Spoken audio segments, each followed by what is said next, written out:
Oh, you're quite a producer. It's wonderful to have a man of your caliber on stage here, huh? Now, when I mentioned you in connection with the double feature, you got that grin on your face. Would you explain to the audience what I'm talking about? I think you know. I've got 2 sets of twins. Yes, but the important thing, you have fathered 2 sets of twins in 10 months' time, right? Yes, sir. Now, of course, I mean, I don't know why you applaud. That's the service influence. You always do things on the double, right? Now, Sergeant, we know that you live 400 miles from the studio and want to thank the Air Force for helping us trick you into the studio tonight. We know that you and your large family are living in a 2-bedroom apartment. Having a 4 of a kind makes a full house with you, doesn't it, huh? Of course, you probably don't play that game, being in the service. By the way, you actually know scientifically the odds on having 2 sets of twins in 10 months? No, I don't. Well, we checked the insurance companies for statistics, and there are really no odds. No one's ever looked this up before. But most of them agreed that the odds are about, well, more than 25 million to 1. Now, this is the statistic we received. Now, I know your wife's name is Anita. Where is she right now? She's in California. She's at home. You know, Anita, your wife, where's home? It's at Rafael Village there in Nevada. Right near San Francisco, isn't it? Yes, sir. Well, get set for another surprise, Sergeant. That's what you think. Prell flew her to Hollywood this afternoon, and here she is. Come on out here.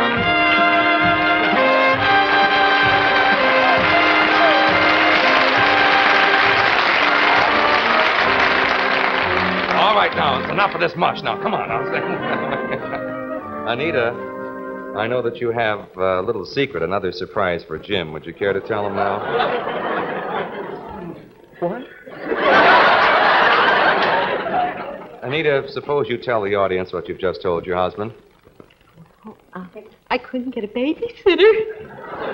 You couldn't get a babysitter, that's right. We couldn't get a babysitter. It scared them all off. But we got them down here, and here are your 4 wonderful children. Let's bring out these babies.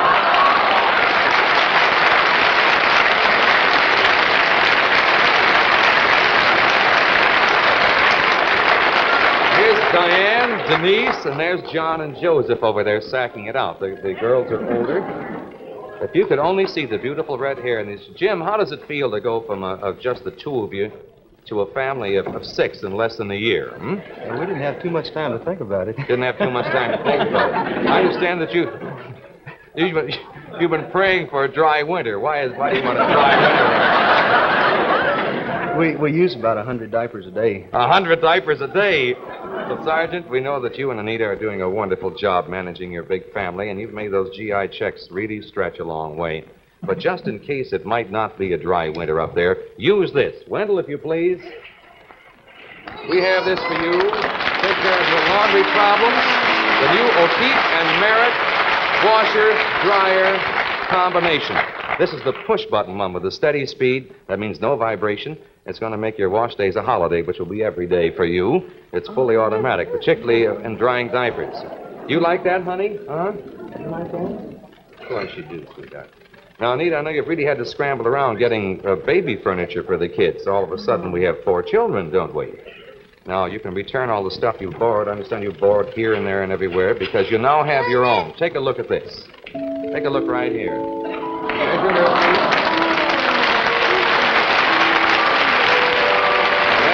That's all from Storkline, you know, the makers of fine baby furniture. That's the glide inside crib.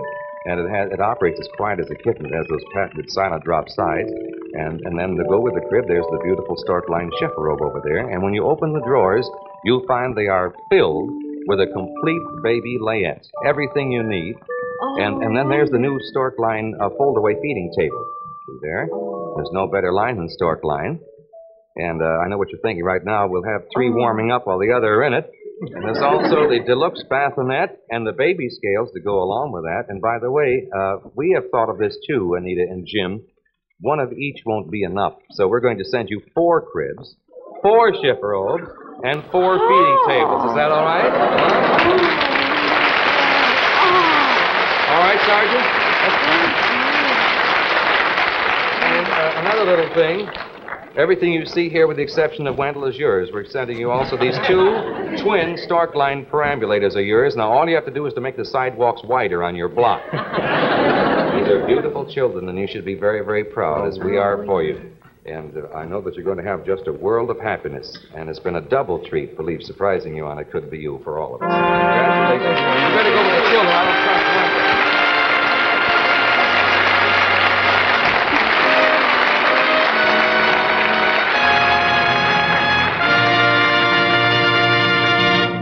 All right, now, who would like to go for a ride on the carousel? Anyone in our audience?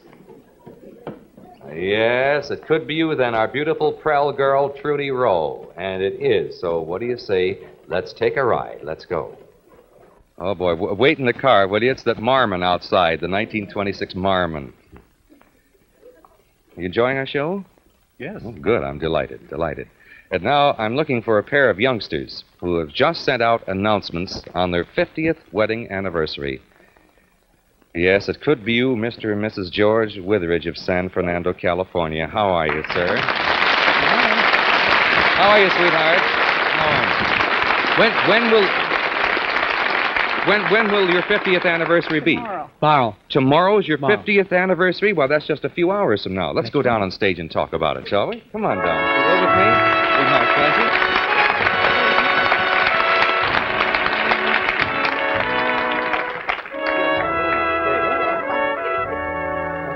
You're all right, sir, but I'd rather have the pretty one stand next to me. I know what I'm doing. 50 years together, that's a wonderful, wonderful record. Yes. Does it seem like 50 years? No, it doesn't. Now, Mr. and Mrs. Witheridge, I want you to take a look at our special television set here. I want to show you a picture taken on your wedding day 50 years ago in Saginaw, Michigan. Sure, that's it. September 11th, 1908. That's right. Now, where did you 2 newlyweds go on your honeymoon? Nowhere. We didn't have a honeymoon. I know it. You were a coal miner at that time, weren't you, sir, in Michigan? You had no money. No. And the very night of your wedding, your brother got sick, and Mr. Witheridge spent the whole honeymoon night walking to town to get a doctor. And it was a long walk, I know. Now, since that time, 4 generations of Witheridges have come along, and there they are. Wonderful family, too. Look at that picture. A lovely picture. Now, that nice man there in the wheelchair happens to be your son-in-law, right? I know that 11 years ago he suffered severe spinal injuries in an accident and hasn't had the use of his arms or legs since that time. Even though your daughter, his wife, works, she hasn't been able to support completely her husband and 2 children. And we know there have been over $30,000 in medical expenses. It's been a tough pull, hasn't it, Mrs. Witheridge? Sure has. So at a time of life when you folks are entitled to take things a little easy, you willingly took on the responsibilities of a family for the second time.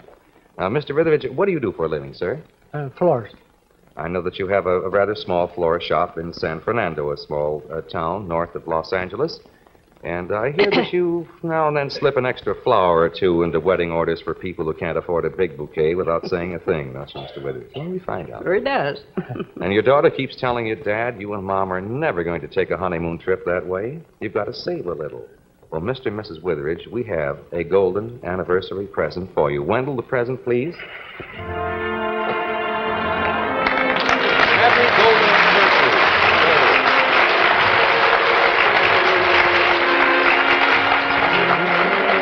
It's probably a little difficult to read in the camp. Is it good to eat? You just dip a finger in there. You don't mind it? Is it No, good? I'll let you do first. It says right there. Okay. Happy golden anniversary. And what do you know? It looks like the bride and groom have gifts for each other, huh? Let's see. This must be the groom's gift for the bride. Now, let's see what we could have here. I know something you've wanted for 25 years. Your young bride has been wishing for a watch that would keep time. So the groom has for you this beautiful 23-jewel Bulova Empress, diamond encrusted, just for you. Beautiful. And so are you. That's what you want. Now let's look over here. You must have a gift for the groom. This is pink ribbon. Leads down here. An envelope. All right. Now, I know that for 50 years you've been doing nothing but talking about a trip, and you've never been able to go. And we know that you've always wanted to go to Hawaii. So the bride's gift to the groom is a honeymoon trip to Hawaii on your 50th anniversary. You're going to love it. It's all down here. You're going to fly. You're going to fly to and from sunny Hawaii. You'll be staying at Waikiki's finest hotel, the fabulous Henry J. Kaiser's Hawaiian Village. Now, whether you leave tomorrow or spend Christmas in Hawaii, it's all up to you. You'll never forget your week at the fabulous Hawaiian Village, Hawaii's most luxurious hotel. Oh, something else in the envelope we sort of tucked in there. A little check for $250 for those incidental expenses. You may want to get a wild shirt or something, and you may want to get one of those, those things when they dance, that thing. Wouldn't I look pretty in one? You certainly would. You have a wonderful honeymoon. You've earned it, and may you enjoy many more happy, healthy years together.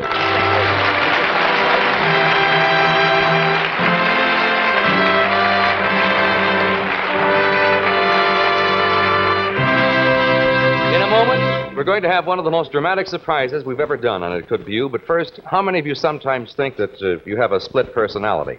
Well, let's take a look at a gal who admits it.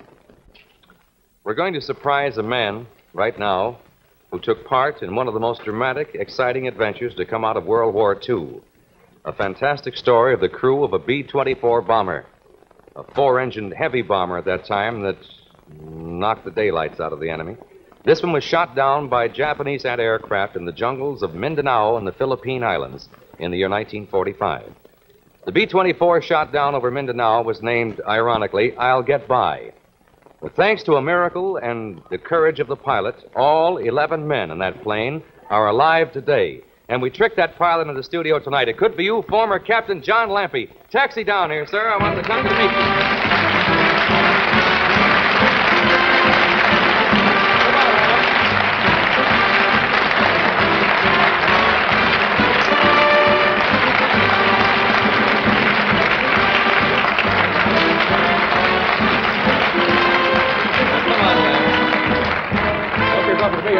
B-25 pilot.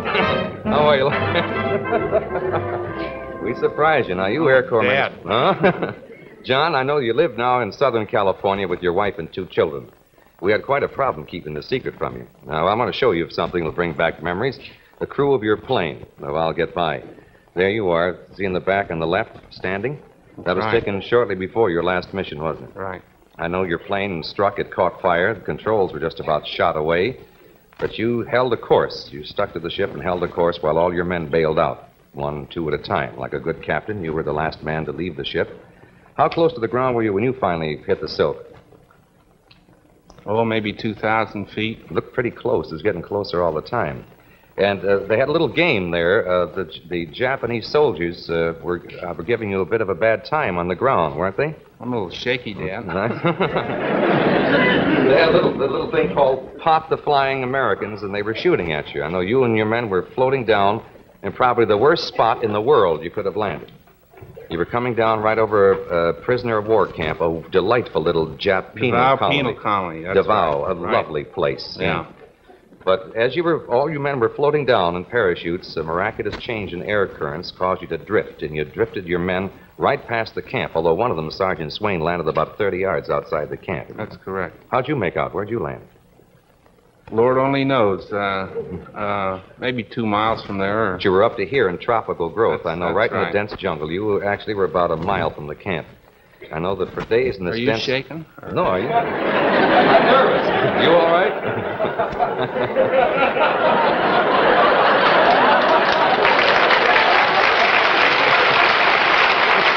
Just a touch of malaria, I'll be all right. I always did worry about 4-engine men. Now, I know that for days you fellas had nothing to eat. You had hunger, the fever, malaria, and exhaustion. But one by one, after 2 weeks in the jungle, all 11 men were rescued right under the guns of the Jap searching parties by the wonderful Filipino guerrillas. Those were tough guys, weren't they? And they were wonderful. I bet you were glad they were around, weren't you? I bet you were. Positively. I know the enemy did not capture a single man of your crew. They all... That's true. All evaded them. Now, where did the Filipino guerrillas take you, and what did they do for you? Well, they simply picked us up piecemeal, packed us to their garrisons and whatnot, and That was about it. Eventually, the Navy came in and picked us up. I know that they fed you, they gave you medicine, what little Correct. they had. They had Correct. very little to Finest eat, people in the world. but they sacrificed their own food That's for correct. you. That's And I right. know how grateful you were to those wonderful Filipino people. And here to tell us about it, it's going to be a surprise for you. From Concord, California, your bombardier on the I'll Get By, Captain Jim Smith. You haven't seen this boy in a long time. Look right here.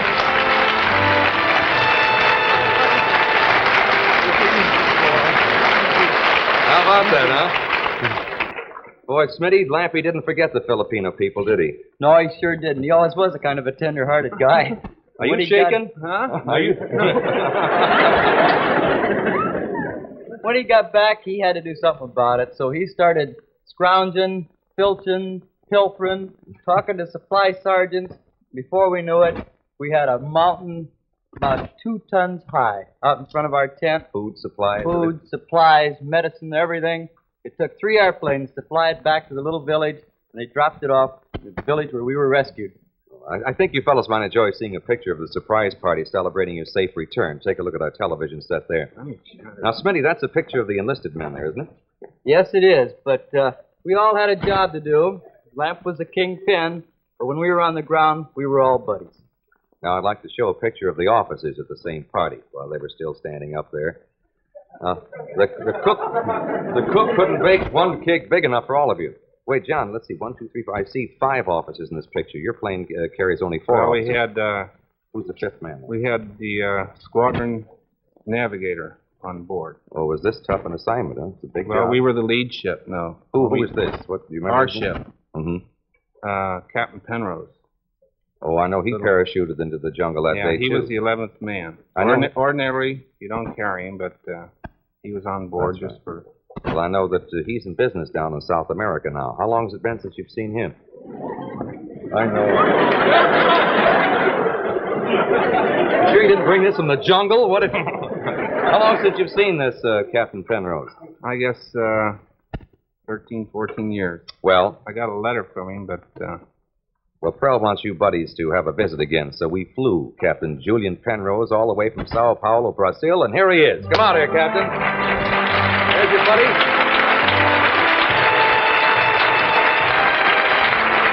See you, John. How about that, huh? Now, I know that John? you 3 fellows must have a lot to talk about, right, Julia? We do, indeed. The reason I'm holding you like this, I want you to get up here where the cameras can look at it. I'm a little shook up. John, I'll tell you. you know, we I'm going to murder about 2 people. we owe our lives to you, and we want to thank Bill for making this reunion possible. Now, he told me that these 2 wouldn't be here if it hadn't been for your cool thinking and keeping that ship under That's control. very true. Well, I know... You're shaking more than I am. We've enjoyed bringing you together after all these years, and I think this is really going to be a gab fest tonight. Hey, John, before I let you go with these fellas, where are the other members of your crew living today? I saw the co-pilot, I guess about 2 or 3 weeks ago. Mm-hmm. The rest He are scattered all dropped over the by. country, Yeah, aren't they? no idea. I know you've only seen or visited a few of them all these 13 years, and you know how things go. Old buddies say they'll keep in touch, and then along comes marriage and babies and jobs and miles separating each other. We located some of your crew, you know, so they all get by. I know you haven't seen your navigator, Lieutenant Wes Cowell, since 1945. The last time you saw him was in the jungle. We found him in Mount Morris, Michigan, and flew him to Hollywood. Come out here, Wes Cowell. There's your navigator.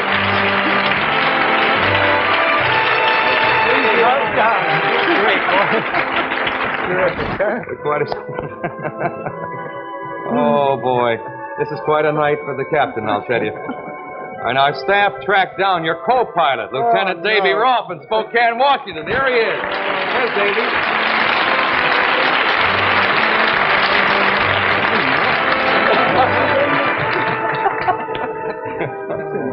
Incredible. Come around here. You haven't seen half of it yet. Boy, the war story is going to get it going over tonight. You know, it took us weeks.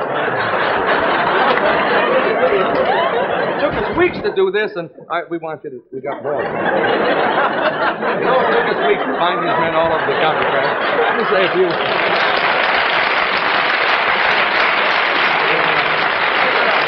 Captain, I'm the pilot here. Now, listen, I know that you've probably given up ever seeing all these men together. Well... You crying? Hmm? Believe me, if I could see my crew again, I would. Believe me. Well, a week or so ago, we located your assistant engineer, Sergeant Bob Gorman. We found him in Lansdowne, Pennsylvania. Here he is. Come out here, Bob.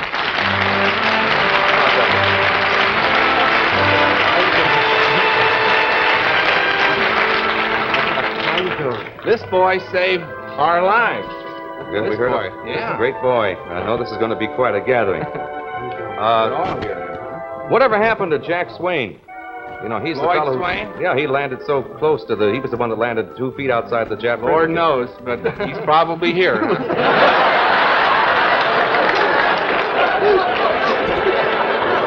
Soldier, Kansas. We found him. Come on down.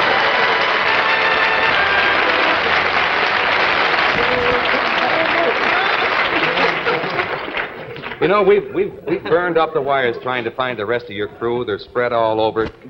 And I know that you had some wonderful men, your waist gunners. We called Lancaster, Ohio. We called McAllen, Texas, to see some of the guys. Sergeants Lawrence Murphy, Denny Durr, and Patty Fortunato and Paul Cantu. We found them all right. They were spread all over the country. Here they are, the whole crew. Come on down here. The whole crew is here.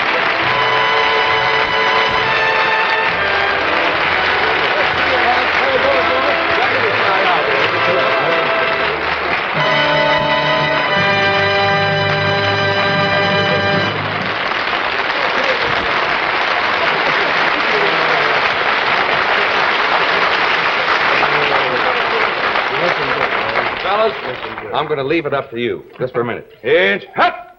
It's been a long time. Will you please turn your captain pilot around, because I got more to say to Eddie. Here they are after 13 long years, the 11 men who parachuted from I'll Get By that fateful day back in 1945. The crew is back together again, and the whole nation...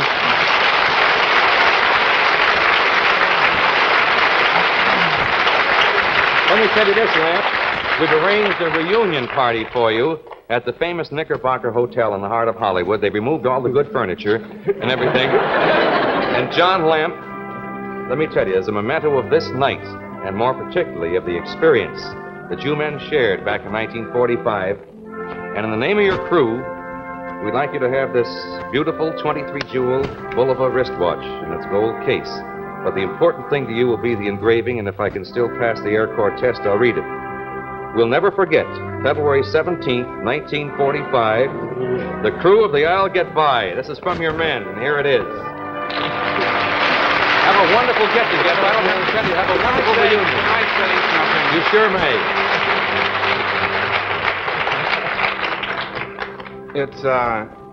It's impossible to say anything. It really is. It's incredible, and I want to thank anybody and everybody and your sponsor. Is this it? Put it on my hair, and I'll put it on your hair. And tonight, they'll be drinking it, too.